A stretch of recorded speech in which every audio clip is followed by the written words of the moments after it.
بسم اللہ الرحمن الرحیم۔ ایسا لگتا ہے کہ پاکستانی تاریخ کی ناکام ترین تبدیلی سرکار محض ٹائم پاس کر رہی ہے۔ اس میں تو کوئی شک نہیں رہ گیا کہ اس ناکام تجربے کا نتیجہ یہ نکلا ہے کہ ملک کی معیشت زمین بوس ہے اور گورننس زندہ درگور ہو چکی ہے۔ عوام کا نظام قانون پر سے اعتبار اٹھ چکا ہے کیونکہ ہر طاقتور اس دور میں اپنی عدالت خود لگا کر بیٹھا ہوا ہے۔ ملک دیوالیہ ہونے کے قریب پہنچ چکا ہے، بلکہ یوں کہا جائے کہ دیوالیہ ہو گیا تو غلط نہیں ہوگا۔ پرائم منسٹر عمران خان کی تقریریں سنیں تو لگتا ہے زمین پہ کھڑے ہو کے مریخ کی مخلوق سے مخاطب ہیں۔ دعوے ان کے یہ ہیں کہ غریب آدمی اوپر جا رہا ہے، اور سچ یہ ہے کہ غریب آدمی واقعی اوپر جا رہا ہے، بھوک سے مر کر۔ حقائق یہ ہیں کہ امیر مقروض ہو رہے ہیں۔ حقیقت یہ ہے کہ 3.5 سال تو بے نظیر بھٹو اور نواز شریف کو نہیں ملے۔ عمران خان کو جو حمایت میڈیا اور اسٹیبلشمنٹ سے ملی وہ کسی کو نصیب نہیں ہوئی۔ اب آپ خود ہی دیکھ لیں کہ وزیر اعظم کے دورہ KPK اور پاکستان کارڈ کی لانچنگ کی خبروں پر الیکشن کمیشن خیبر پختونخوا کی طرف سے پرائم منسٹر کو خط لکھا گیا جس میں ان کو دورہ نہ کرنے کا مشورہ دیا گیا۔ الیکشن کمیشن کے نوٹیفیکیشن کے مطابق متعلقہ یونین کاؤنسلز میں داخلے پر پابندی ہے، کیونکہ بلدیاتی الیکشن کی تاریخ طے ہونے کے بعد کسی منصوبے کا افتتاح نہیں ہو سکتا۔ پر وہ کپتان ہی کیا جو کسی ضابطۂ اخلاق، آئین یا قانون کی خلاف ورزی نہ کرے۔ یہ بھاشن جتنے مرضی جھاڑیں، پر ان کا ہر کام غیر قانونی اور غیر آئینی ہے۔ آج بڑے دھڑلے سے عمران خان پشاور بھی گئے اور حاتم طائی کی قبر پہ لات بھی مار دی۔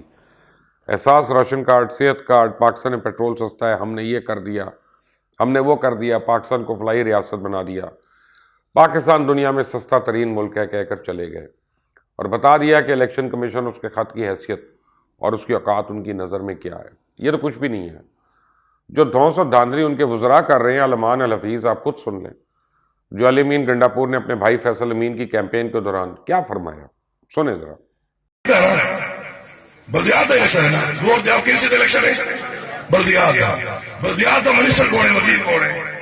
فیصل امین خان گنڈاپور۔ میرا فنڈ کیا ہے بلدیات کی منسٹری تے حکومت، بلدیات کی منسٹری فیصل امین خان گنڈاپور کو لے حکومت طریقے انصاف دیے۔ میں نہ پیا کو دشمنا تو لا کے دشمنا نہیں کیتے، میرے پھرا دے ووٹ منگا پیا۔ یہ سوچ ہے رضاقیات کے نہیں، کچھ اگر غلطی نہ جیت ہی ہے کوئی ولیج کو سکتی گروپ بندے نہ رہتا نہیں ہوتے جنہیں ایک کام کیا اتنا ووٹ منگا، انہیں کو کام نہ چھوڑ دے، فنڈ نہ چھوڑ دے۔ یہ بلدیات دفتر میں بڑھ گیا نا میرے مجھے۔ دیکھا آپ نے، موجودہ حکومت کی آئینی مدت میں بھی 20 مہینے کا طویل عرصہ باقی رہتا ہے۔ مجھے تو ڈر ہے اس حکومت نے مزید وقت گزار لیا تو پتہ نہیں پاکستان کا کیا بنے گا۔ دیکھا جائے تو پاکستان کے آئین کے مطابق حکومت کا دورانیہ 5 سال ہے، لیکن آئین میں یہ تو کہیں نہیں لکھا گیا کہ اگر کوئی حکومت آئی جائے تو 5 سال پتھر پہ لکیر ہے۔ اب سننے میں یہ آیا کہ مسلم لیگ نون کے رہنما ایاز صادق پنجاب اور وفاق میں ان ہاؤس تبدیلی کا مشن لے کر نواز شریف سے ملاقات کے لیے لندن پہنچ گئے۔ لندن میں ایاز صادق نواز شریف صاحب سے ملاقات کریں گے، ان ہاؤس تبدیلی کے لیے ان کو قائل کریں گے، اور ایاز صادق صاحب دراصل پیپلز پارٹی کے خورشید شاہ صاحب کے فارمولے کے خد و خال سے نواز شریف کو آگاہ کریں گے، اور پھر ان ہاؤس تبدیلی سے متعلق پیپلز پارٹی سے ہونے والے رابطوں کا بھی ذکر کریں گے۔ ساتھ ہی ایاز صادق پاکستان تحریک انصاف کے 25 سے زیادہ ناراض اراکین اسمبلی کی فہرست بھی نون لیگ کی قائد کے حوالے کریں گے۔ پارٹی قائد کی جانب سے گرین سگنل پہ ملنے پر ناراض اراکین کو اپنے ساتھ میں لایا جائے گا، بدلے میں ناراض حکومتی اراکین اگلا انتخاب مسلم لیگ نون کے پلیٹ فارم سے لڑیں گے۔ یوں اگر میاں صاحب قائل ہو گئے تو پھر نون لیگ پیپلز پارٹی سے مل کر ان ہاؤس تبدیلی کی تیاری کرے گی۔ مجھے نہیں پتا یہ اسکیم کامیاب بھی ہوگی کہ نہیں، میں تو بس یہی یاد کرا دوں کہ گورنر پنجاب چودھری سرور بھی اس وقت لندن میں ہیں اور اپنی حکومت پہ خوب گرج رہے ہیں، برس رہے ہیں، چرک رہے ہیں۔ اس لیے ابھی تو اس میں کوئی ابہام نہیں کہ بہت سے PTI والے پرواز کرنا چاہتے ہیں، کیونکہ اگلا الیکشن اس موجودہ کارکردگی کے ساتھ لڑنا تو ناممکن ہے۔ ویسے لندن سے جو رپورٹس آ رہی ہیں ان کے مطابق اپوزیشن نے حکومت کو پارلیمنٹ کے اندر ٹف ٹائم دینے کا ارادہ کر لیا۔ نواز شریف نے ان ہاؤس تبدیلی کے لیے گرین سگنل بھی دے دیا۔ میاں صاحب نے مولانا فضل الرحمان کو پیپلز پارٹی کو آن بورڈ لانے کا ٹاسک بھی سونپ دیا، اور پاکستان ڈیموکریٹک موومنٹ کی قیادت جو پہلے تحریک عدم اعتماد پہ قائل نہیں تھی، اب تحریک عدم اعتماد لانے کی بات کر رہی ہے۔ لیکن اہم بات یہ ہے کہ جب 2 ہفتے پہلے شہباز شریف صاحب سے سوال پوچھا گیا تھا کہ اب پنجاب میں تحریک عدم اعتماد آ سکتی ہے، تو انہوں نے جواب دیا تھا کہ ابھی اس کا وقت نہیں آیا۔ اب بتایا جا رہا ہے کہ اپوزیشن جماعتوں نے مرحلہ وار تحریک عدم اعتماد لانے پہ اتفاق کر لیا۔ کیونکہ پاکستان پیپلز پارٹی کی جانب سے تجویز پیش کی گئی ہے کہ ان ہاؤس تبدیلی مرحلہ وار کی جائے، جس سے پہلے چیئرمین سینٹ صادق سنجرانی کے خلاف تحریک لائی جائے، پھر پنجاب اور آخر میں وفاق، اگر کپتان نے وقت سے پہلے الیکشن کا اعلان نہ کیا تو۔ فی الحال حالات کا تقاضا تو ہے کہ اس وقت پاکستان کو ایسی قیادت کی ضرورت ہے جس پہ بیرونی دنیا اور خود اپنی عوام کا بھروسہ ہو۔ کوئی لاکھ اختلاف کرے لیکن اس وقت عوام نواز شریف، آصف زرداری، مولانا فضل الرحمان کو یاد ہی کر رہے ہیں، بدقسمتی سمجھیں یا خوش قسمتی، یہی حقیقت ہے۔ اب اگر اسٹیبلشمنٹ بھی ان سے معاملہ کرنے میں کامیاب ہو جاتی ہے تو شاید کوئی بہتری آ سکے، اور نہ قیمے والی مشین میں گوشت تو ڈال ہی دیا گیا، اب اس کا ثابت تو نکلنا ممکن نہیں ہے۔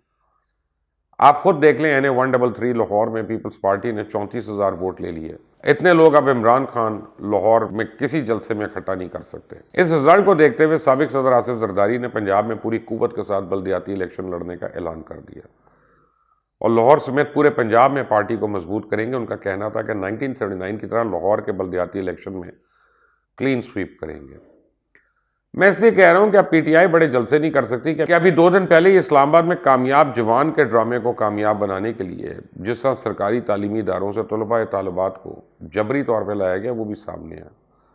جو سرکاری نوٹیفیکیشن اور ویڈیوز وائرل ہوئی ان میں طلباء نعرے لگا رہے ہیں، خود سن لیں۔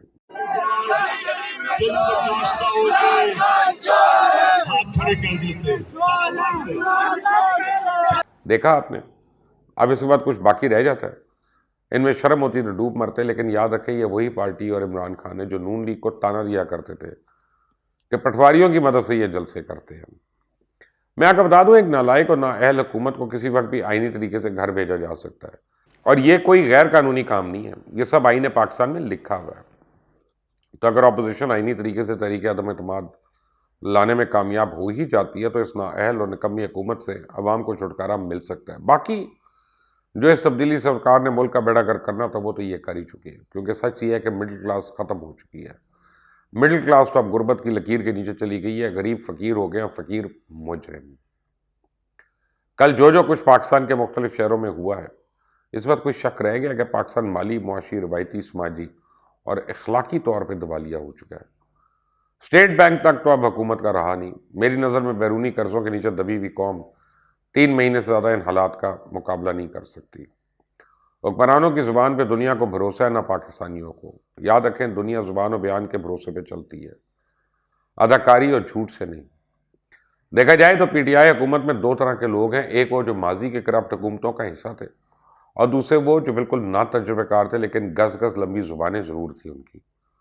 ماضی میں 18 وفاقی وزارتیں رکھنے کے دعوے دار تحریک انصاف کی قیادت نے تقریباً 60 اہم عہدے اور وزارتیں اپنی پارٹی والوں کو دے رکھی ہیں، اور اندرون ملک نہیں باہر سے آنے والے اپنے دوستوں کو بھی اہم عہدے دے رکھے ہیں، جس سے ماہانہ کروڑوں روپے خرچ ہو رہے ہیں۔ اب اس ناکام تجربے کو 3.5 سال گزر چکے ہیں، نہ تجربہ کاری اور نہ اہلی کی وجہ سے اس حکومت نے ملک کی کشتی ایک ایسے بھنور میں پھنسا دی ہے کہ اس دلدل سے نکلنا تو ممکن دکھائی نہیں دیتا۔ اس لیے لوگوں کا ہر سروے، ہر جگہ ایک ہی مطالبہ ہے کہ کسی طرح ہماری تبدیلی سے جان چھڑائی جائے۔ آپ دیکھ رہے ہیں مبشر لقمان یوٹیوب چینل، اس کو سبسکرائب کریں، بیل آئیکن کو پریس کریں، مزید اپڈیٹس ہوں گی وہ آپ تک میں ضرور لے کے آؤں گا، لیکن اپنی رائے مجھے دیجیے گا کامنٹس میں۔ اللہ حافظ۔